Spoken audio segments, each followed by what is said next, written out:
Okay, if we can start with just, I suppose, our sort of high level or headline findings from the CrowdStrike's Global Threat Report 2024 edition. Just be good to understand, what were the big findings. I think in the most simple way, it will be there's lots more attacks, unfortunately, a lot more adversaries, and they're active as ever before, more sophisticated as ever before. But to kind of put more kind of factual information to the kind of headlines is, the adversary is even more faster than last year. Year on year, they are getting, a lot more quicker, a lot more speedy, and there's a lot more opportunity for them. A very, very kind of important stat that we follow is what we call the breakout time. It's a quite important piece of information and metric to follow because it allows us to understand how quick and effective the adversary is. It's simply how long it takes an adversary to target an initial victim and get into the organization and then spread as quickly as possible across the organization.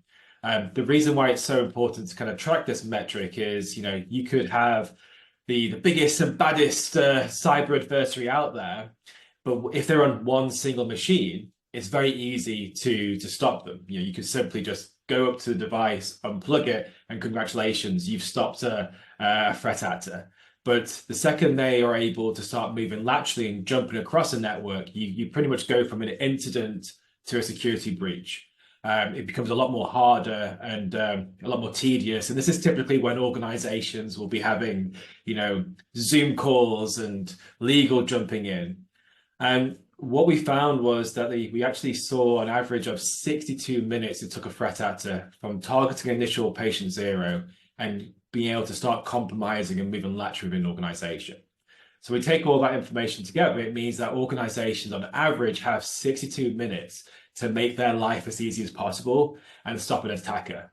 Now, they're really scary, but also really important for organizations to know is the quickest we saw was around 2 minutes and 7 seconds. 2 minutes, 7 seconds. So that'll be kind of the biggest takeaway. Yeah, and in terms of that, the big increase in attack velocity, I mean, is there a particular reason for that, or is it just that these folks are just getting better and more sophisticated, or is there any particular triggers to why it has speeded up? So I think there's a number of different triggers. We've seen a lot of threat actors become very, very wealthy. We've seen a lot of opportunity.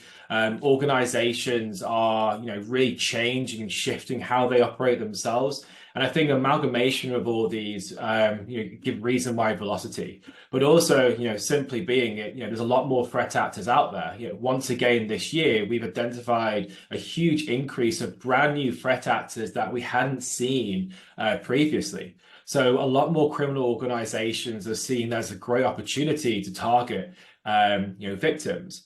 But we've also seen, again, this is not nothing new. We've seen this progressively increase over year over year, but the underground, criminal system has expanded. As an example, we saw once again a huge increase in what we call access brokers. And these are specific criminal organizations that all their job is to do is to get access to victims. And they sell this access off to other criminal organizations.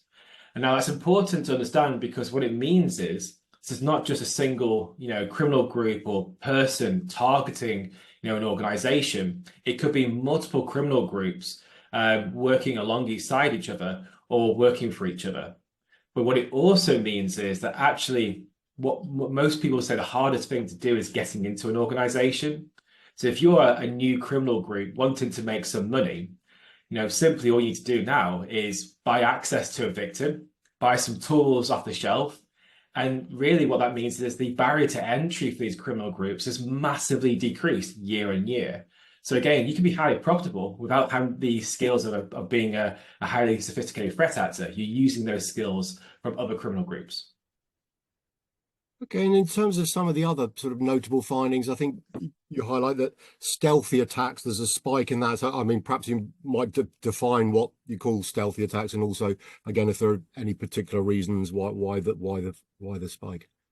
Yeah, typically what we mean by a stealthy attack is kind of like the non-traditional methods of targeting an organization.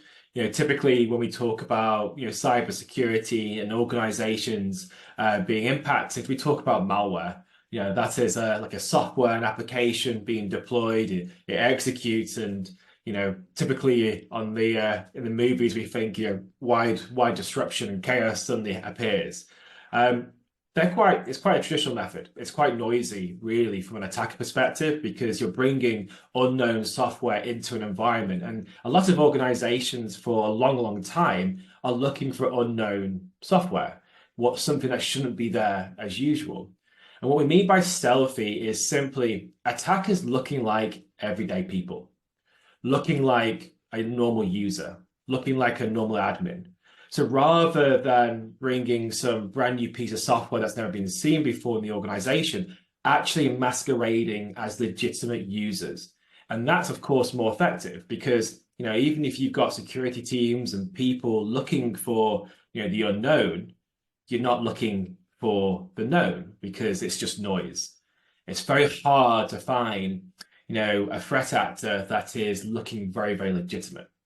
If you're wanting to rob a bank or sneak into an office, the best thing to do is look like you're an employee, look like you're supposed to be there. And the cyber attackers are doing the exact same thing. They're impersonating legitimate users and acting like they're supposed to be there.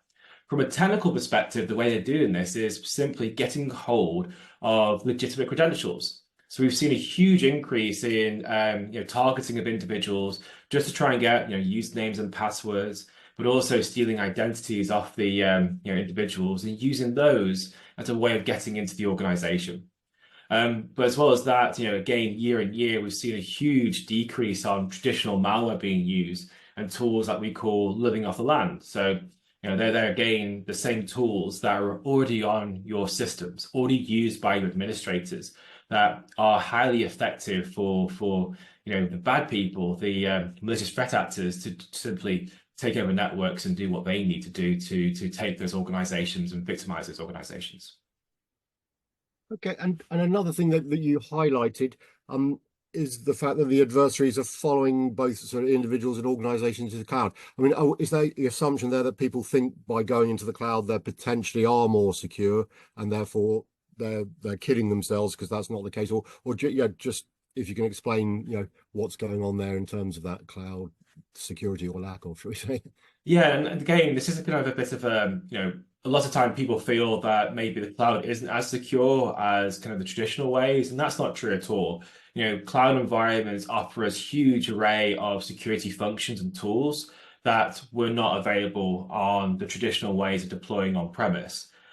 Simply the reason is the threat actor sees that organizations are moving to the cloud. They see this as being a new technology bed that they need to understand because, of course, that's where their victims are moving to.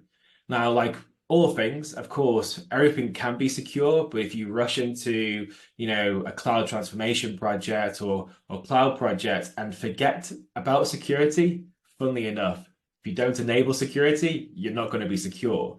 And they are very aware of the mistakes that a lot of organizations have done. They've ran rapidly into these big projects. They've, in some cases, got an amalgamation of ways that they try to move, traditional data centers into the cloud. Not always fit for purpose. Some of it's just, allows the program or the application to keep on running. And security hasn't been the most important aspect of it. The reality is, unfortunately, still to this day, after all of the notable breaches and fines that now carry with it, majority of organizations will just have security at the very end of the life cycle as a stamp and approval check. So in some cases, these organizations are making very big mistakes when it comes to initial designing their projects. And of course, the adversary is very well aware of this. And what we've seen is really what we call, cloud conscious adversaries. These are threat actors that have spent some time last year and gone through all the books. They've been doing all the online courses. They've been playing around in cloud environments. In some cases, we even see some threat actors use cloud environments for their own environments and their own tool sets. So they are aware of the technology. They know how the mistakes that can be made and how they can become vulnerable. So it's really important that organizations, like previously, like we did for on-premise data centers, take security really, really seriously as they're taking on these new projects, because simply the adversary is aware of those mistakes and looking to use them, and take those vulnerabilities and use them against those organizations.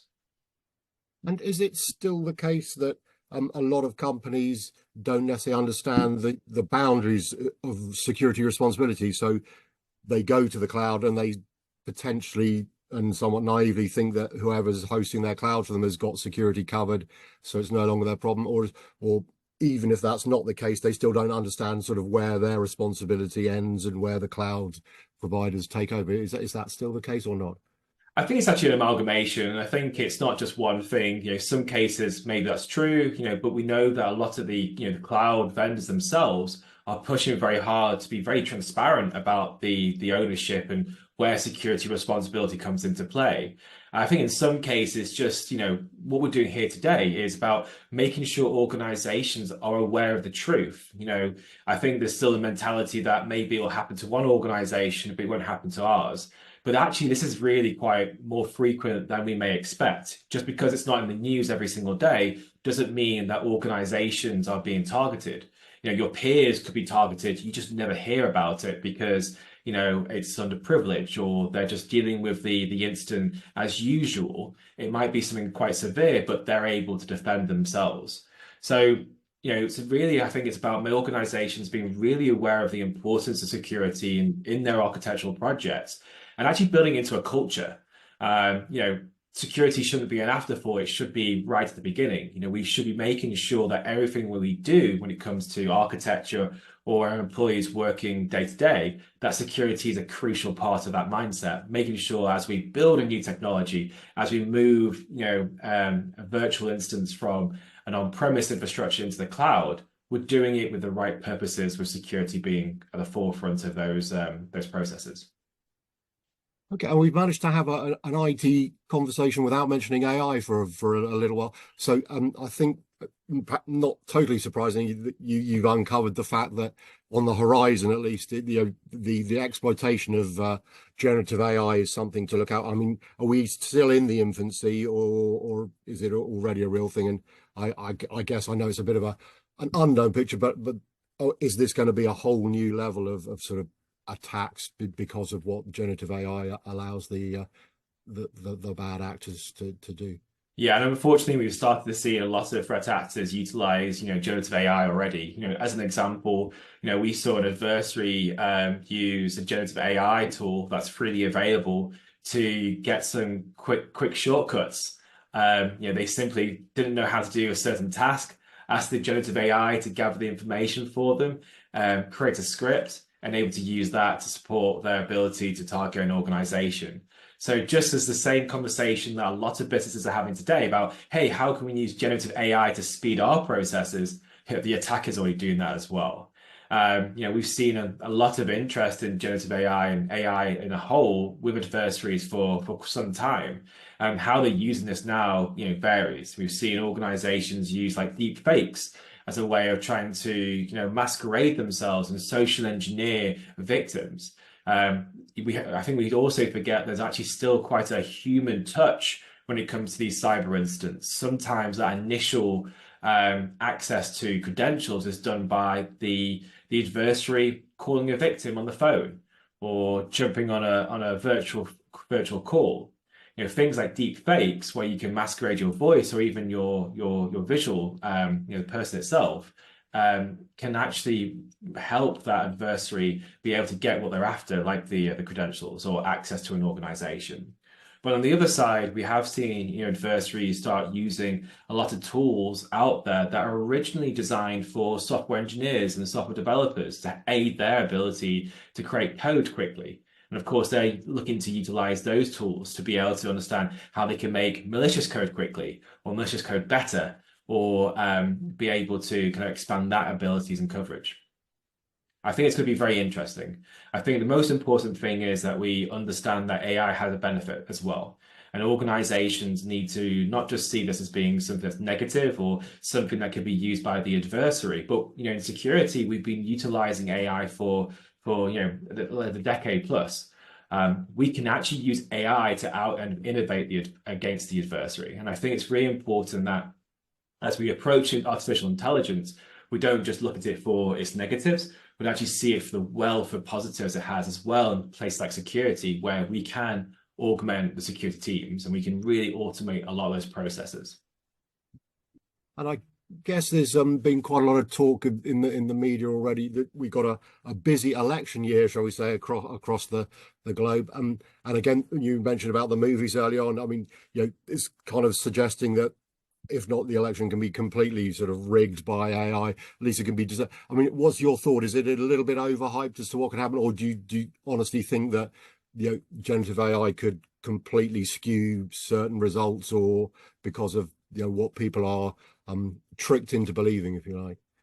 We have a very robust electoral election system. There's a lot of very, very good organizations making sure that those election systems across the globe are as strong as possible and providing, these countries with a lot of, cyber defense as well. So, but we have to remember what's happened previously. We must also remember that there's a lot of interest through, nation states across the globe looking to understand more information regarding those elections.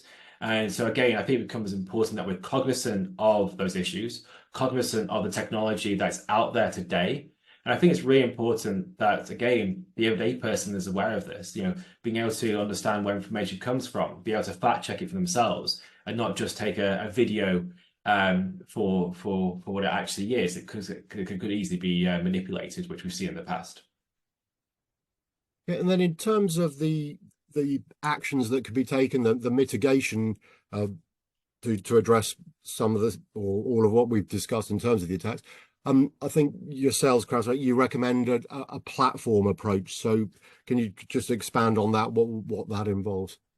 Yeah, and again, what we mean by a platform is basically having a lot of those security solutions all in one place. There's quite a few simple reasons for that.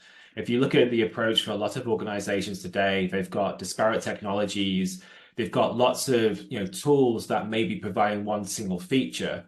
That's quite heavy and hard to manage every single day. It's very costly, and it makes security, unfortunately, quite a costly business to be in for lots of organizations. And there's a lot of actually efficiencies when you start investing in a platform, because again, it provides consolidation, it provides having a single user interface, which sounds silly, but if you're an analyst and you've got lots of detections and lots of incidents going on, being able to get all the right information in one place saves a huge amount of time. And again, it makes integrations into the rest of your workforce a lot easier. And this is where we're seeing platform so security really moving away from being lots of disparate technologies, but actually now being mature enough to be a single solution that delivers a whole wealth of capabilities that the modern organization needs to protect themselves. And in terms of that platform, do we have often you have sort of legacy vendors and then the newer people so the legacy ones perhaps didn't have a platform in mind when they started out, and therefore bolting things together is perhaps a little clunky, whereas the newer folks start with a platform approach, so it all works better together. Is that the case, very much the case in the cybersecurity space, or what's going on?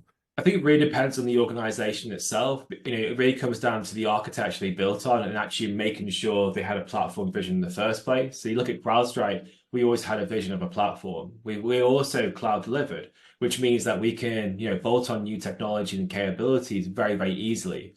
Whereas, there's other vendors out there that didn't have that initial design focus, which means when they add extra capabilities, it makes it more cumbersome. It's other user interfaces, and it's very hard to integrate. So they'll talk about a platform, but in reality, it's still several technologies bolted on in the background. So it's not just about the company saying we've got a platform. It's about actually proving that they actually have a platform that can assist the organization, can help them consolidate. And I believe as well you highlight it. I mean, clearly there's very many cybersecurity solutions, but I think threat intelligence and hunting you particularly picked up on as a particularly useful tool at the current time. Yeah, of course. I mean, again, I'm a technologist at heart, so but the reality is in security, you need to have people with you as well. So everything we do with our most recent reports about making sure organizations are aware of the truth. And you can't do that without having good threat intelligence capabilities.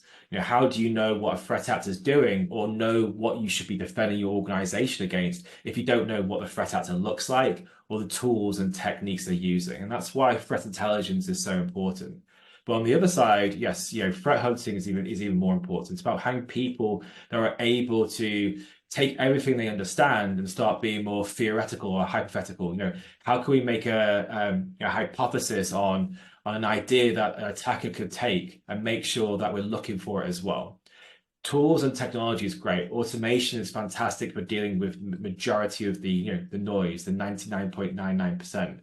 But we also still need a human element because unfortunately in cybersecurity, you don't have an opportunity to miss. We need to make sure we're on the ball continuously. Technology helps it greatly, but we also need to make sure we've got humans in the loop as well. And in terms of what's achievable, because you've got, I guess, two parts. You've got the prevention, stopping the breaches in the first place, and then as and when they occur, and I think most people accept that they will occur at some stage, the mitigation. I mean, I don't know, typical companies don't exist, I guess, but what can companies reasonably expect to achieve if they've got themselves a pretty comprehensive and well thought out cybersecurity policy in terms of minimizing the threats that they're exposed to? Yeah, and again, it really comes down to how you respond and making sure you know how to respond. So a lot of organizations out there will say, we've got good tools and technologies, we're pretty confident. And then something happens and they haven't trained enough or haven't got the experience in how to respond to the incident.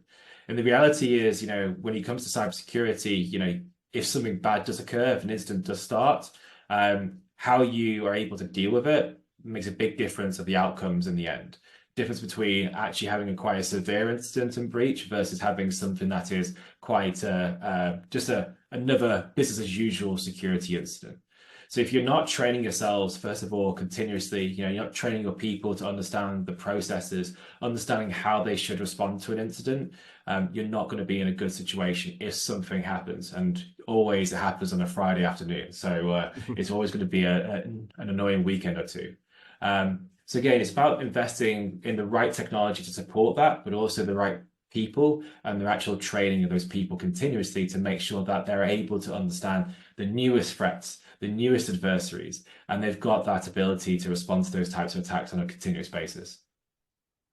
Okay, and maybe just some final thoughts to leave folks, one or two pieces of advice maybe to those who perhaps, I mean, I suspect a lot of companies are fully aware of the situation, but they perhaps are struggling to understand their current environment and also ways in which they can improve their security posture. Are there one or two sort of key bits of advice that they do well to take notice from? Yeah, I think it comes down to just getting visibility into your organization. So, if you are investing in cloud, make sure you got visibility into your cloud environments. Use things like, CNAP, cloud posture analysis. Make sure security is going on that journey with you. And if you've already taken that journey, make sure that security is very, very rapidly deployed around those projects. Technically, for organizations out there, focus around identity security. We see this being pretty much the number one attack technique being used by adversaries today. So if you are building your security maturity plan today, make sure identity security is nearly or at the top of that list. And of course, if you're investing heavily in cloud, make sure cloud is part of your journey, your cloud security as well as part of your journey. And of course, it comes down to not just technical, acquisitions. Going back into some of the kind of points I made previously, make sure security is part of the culture. It sounds so simplistic, but it's the jobs of security analysts, defenders, and their organizations to make sure that they are sharing this knowledge, sharing this experience that we are able to share within the industry to others. How often does someone who sits in a reception or sits in, at a desk aware of the cyber issues that we are facing collectively? Probably very little. So making sure that they're aware that actually someone may want to call the IT support help desk and pretend to be someone legitimate. make sure they're aware of the issues that we're seeing, because sharing those security insights will actually allow us as a collective, as a whole organization, to be better prepared for the types of security threats that are not just targeting, the security analysts, but they're actually targeting the whole employees of an organization. And maybe just finally, and apologies if it's a silly or simplistic question, but is there an optimum amount of security tools? I mean, I'm sure you can have too few security tools, but if somebody thinks, oh, I've got 47, 55 different security tools, so therefore I must be covered, are they kidding themselves? What does a platform, so how many bits are there in the platform solution? Just is it possible to say what's the optimum number or within a range of tools to do the job? Of course, you could have all the tools in the world and actually none of them work, right? So it's about making sure that you understand your environment, understanding your business, and how the right tools can be fitted with it. So again, it's about making sure you've got full coverage across your organization. And I think if you're having those conversations, you're going to be in a good place because you understand your environment and you understand the need for security to be embedded into it. But it's also, you're absolutely right. There's a lot of organizations there saying we've got all the tools, but just because you've got all the tools, you need to make sure that they're actually working for you and working for your organization. Do you have all the features enabled? Do you know how to actually operate them? Does your organization have the right people to be able to use those tools effectively? And this is where I feel that the importance of having good, strong cybersecurity partners is really, really valuable today, because for a lot of organizations, their job isn't cybersecurity. Their job is to deliver, whatever product they deliver to their customers. And cybersecurity is so fast paced. We talked about how quick the breakout time is. It's very hard for someone who has, multiple roles and responsibilities, wearing lots and lots of hats, to be able to understand what adversary did what this week. So it's really important that if you are not able to keep up with it, that you have a cybersecurity partner you can trust, like a CrowdStrike, that can help you and support you through technology, people, and process. Okay, it's been a great chat and some brilliant insights into what's happening and ways to counter. So really appreciate your time. Thank you very much indeed. Thank you. Thank you, Philip.